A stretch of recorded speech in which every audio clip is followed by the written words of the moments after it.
Welcome to another video. ये है black क्लोर का एपिसोड 94 और 95 का रिव्यू। तो जानते हैं कि क्या हुआ ब्लैक क्लोर का एपिसोड 94 और 95 में अब तक। तो वैसे अब तक काफ़ी कुछ हो चुका है ब्लैक क्लोर में। मतलब काफ़ी अमेजिंग फाइट के बाद यहाँ पे जूलियस मारा जा चुका है, मतलब जख्मी है, जहाँ पर यहाँ पहुँच चुका है कैप्टन यामी। और लिस्ट की आंखों से आंसू आ रहा है, जो कि शायद वेंजेंस की आंखों से आ रहा होगा। लेकिन इसके अलावा यहाँ पर यामी काफ़ी गुस्सा है वेंजेंस से और उस पर अटैक करने वाला है, लेकिन समय रहते ही वहाँ से निकल जाता है वेंजेंस। और यहाँ पे कैप्टन यामी यूज़ करता है अपना डायमेंशन स्लैश, जिससे कुछ भी नहीं हो पाता क्योंकि लिस्ट यहाँ पे अपने टेलीपोर्टेशन टेक्निक के साथ निकल जाता है। लेकिन यहाँ पे कैप्टन यामी का डायमेंशन स्लैश सच में काफ़ी कमाल का था, जो डायमेंशनली ही कट करता था चीज़ों को, जिसकी तारीफ की थी यहाँ पर जाते हुए जूलियस ने उर्फ विज़र्ड किंग ने। जहाँ पर शायद वो जानते कि वो नहीं बचने वाले हैं, मतलब काफ़ी हद तक वो सारा जिम्मा यहाँ पर सौंप के जा रहे हैं यामी के हाथों, जो कि काफ़ी कमाल के मैजिक नाइट है, जहाँ कैप्टन यामी भी नहीं चाहते कि उन्हें जूलियस को खोना पड़े।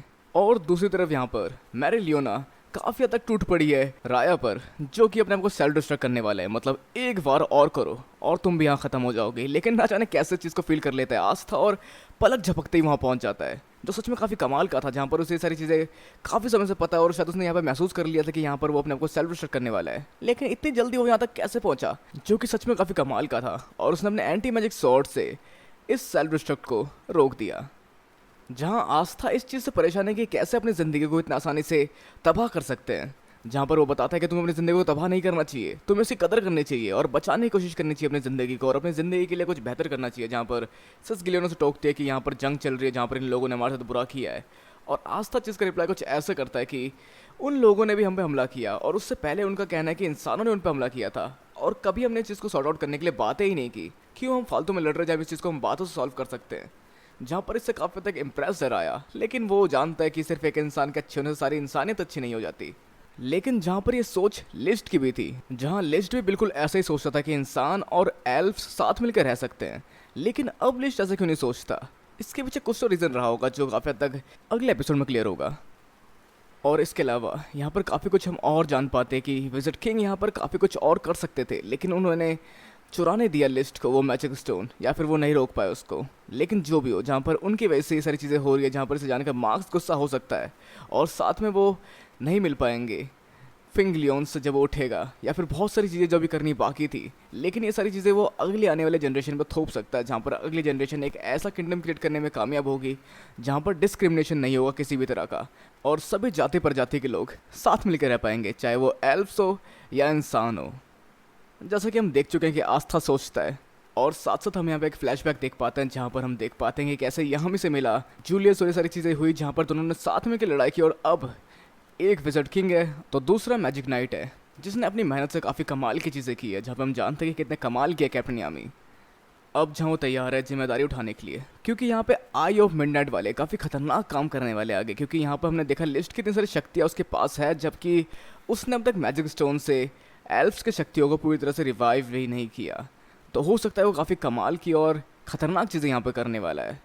और आखिर में विज़र्ड किंग खुश है कि वो बहुत सारी चीज़ें कर पाए और बहुत सारे लोगों से मिल पाए और तरह तरह की मैजिक को महसूस कर पाए या देख पाए। और साथ साथ यहाँ पर आई ऑफ मिडनाइट के हाइड आउट पे सब लड़ रहे हैं, जहाँ पर यूनो किसी तरफ बढ़ रहे हैं, जहाँ उन्हें एक एल्फ की बॉडी मिलती है। और साथ साथ यहाँ पर लिस्ट तैयार है कुछ करने के लिए, मतलब सारे मैजिक स्टोन को उस टैबलेट पे लगाने के लिए, जहाँ अब ये तीनों इंसान बेकार है, जिसका अब कोई मतलब नहीं रहता ज़िंदा रहने से। मतलब ये तीनों एल्फ नहीं है और तीनों काफ़ी मतलब ही है, जहाँ पर इन तीनों को शायद अब मारना पड़ेगा। तो हाँ, अब ये सब शुरू हो चुका है, जहाँ पर सारे एल्फ अपने फॉर्म को रीगेन कर रहे हैं, मतलब अपने असली फॉर्म को रीगेन कर रहे हैं। और यहाँ पर राया के कान लंबे और बाल सफ़ेद हो चुके हैं, साथ में यूनो के भी कान लंबे हो चुके हैं। मतलब यूनो भी एक एल्फ था क्या? वो लिस्ट का होने वाला बेटा था, या फिर वो आस्था था, क्योंकि उसकी बातें काफ़ी अच्छी है, जो इंसानियत की बातें कर रहा है, इंसान और एल्फ को एक करने की बात कर रहा है, जहाँ पर वो बिल्कुल लिस्ट की तरह सोच रहा है। तो क्या है ये सारी चीज़ें, जानते हैं ब्लैक क्लोर का एपिसोड 95 में।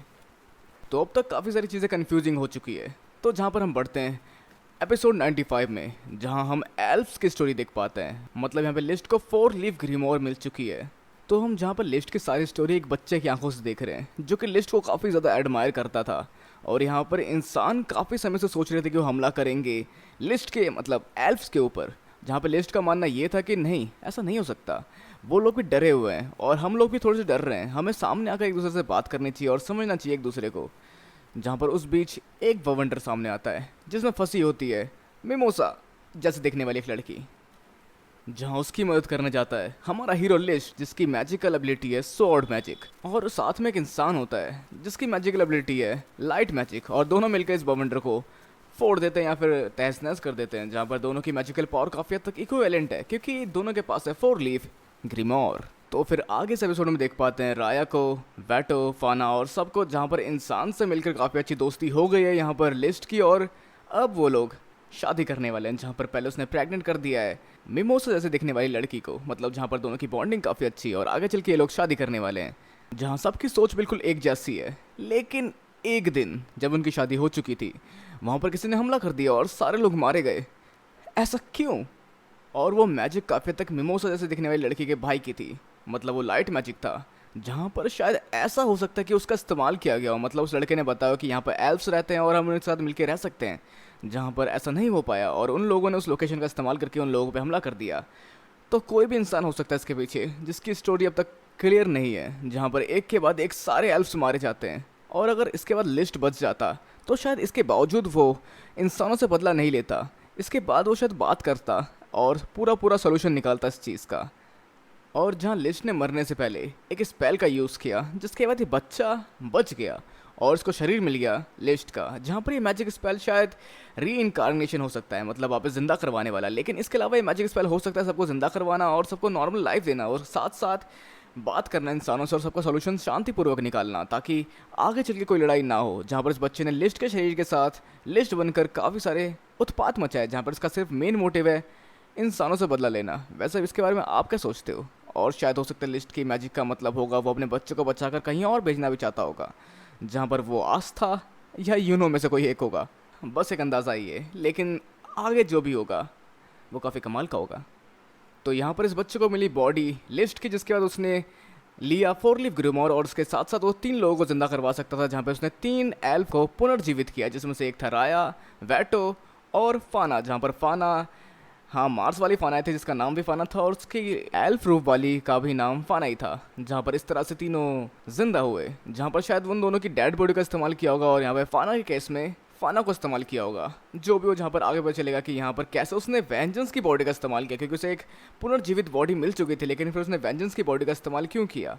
और वेंजेंस को कॉन्ट्रैक्ट बचपन में साइन हुआ था, जिसका मतलब उसने दोबारा शरीर बदला या फिर वेंजेंस से बाद में बात की, मतलब वेंजेंस से बात की है उसने, क्योंकि यहाँ पर वेंजेंस को बचपन में मिले थे विजर्ड किंग और साथ में यहाँ पर वेंजेंस उससे पहले मिल चुका था लिस्ट से। तो ये सारी मिस्ट्री भी क्लियर हो गई, जहाँ पर एट द एंड हमें देख पाते सारी चीज़ें हुई और बहुत सारी चीज़ें होनी बाकी, और आखिर में यहाँ पर हम देख पाते हैं कि वो तीनों मुस्टंडे मारे गए लिस्ट क्या तो। और फाइनल क्वेश्चन कि अब क्या होगा यूनो का, क्या वो एल्फ के साथ मिलकर लड़ेगा या फिर वो इन सब के साथ मिलकर लड़ेगा, जो हमें आगे पता चलेगा। वैसे अगर आप देखें इसके इंट्रो सॉन्ग को तो वो मिलकर लड़ेगा हमारे साथ, मतलब क्लोवर किंगडम के साथ, जहाँ पर ये बंदा जिसके पास है कुछ और एंटी मैजिक सोर्ड्स जिसके साथ वो लड़ेगा आस्था और यूनो के खिलाफ, और बहुत सारी चीज़ें यहाँ पे कमाल की होने वाली है, जिसका हम इंतजार करेंगे आगे नए एपिसोड्स में जो काफ़ी जल्दी आने वाले। और अब आप क्या सोचते हैं क्या होने वाला है ब्लैक क्लोवर के आने वाले एपिसोड्स में, और जानते हैं वैसे क्या हो सकता है एपिसोड 96 में इसके प्रीव्यू के थ्रू। तो जहाँ पर ओवेन जो कि डॉक्टर है और साथ में मार्क्स जो कि मंत्री था विजर्ड किंग का, वो दोनों मिलकर हमला कर रहे हैं यहाँ पर कैप्टन यामी को। क्या वो कन्फ्यूजन में या फिर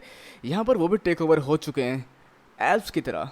तो बहुत सारी चीज़ें यहाँ पे होने वाली, जहाँ पर बहुत सारे लोग शायद उस एल्फ वाले टैबलेट से वापस एल्फ बनने वाले हैं और बहुत सारे लोग अपने ट्रू आइडेंटिटी खोने वाले हैं इंसान के तौर पे। तो देखते हैं क्या करता है यहाँ पर कैप्टन यामी और क्या हो रहा है यहाँ पर आए के आसपास, ये सारी चीज़ें पता चलेगी हमें अगले एपिसोड में। और बेसिकली अब आपकी बारी, आप क्या सोचते हो इस सब के बारे में, अपने विचार नीचे कमेंट बॉक्स में बताना बिल्कुल ना भूलना। साथ वीडियो को लाइक, शेयर और चैनल को सब्सक्राइब करना बिल्कुल। तब तक के लिए मिलते हैं अगली वीडियो में।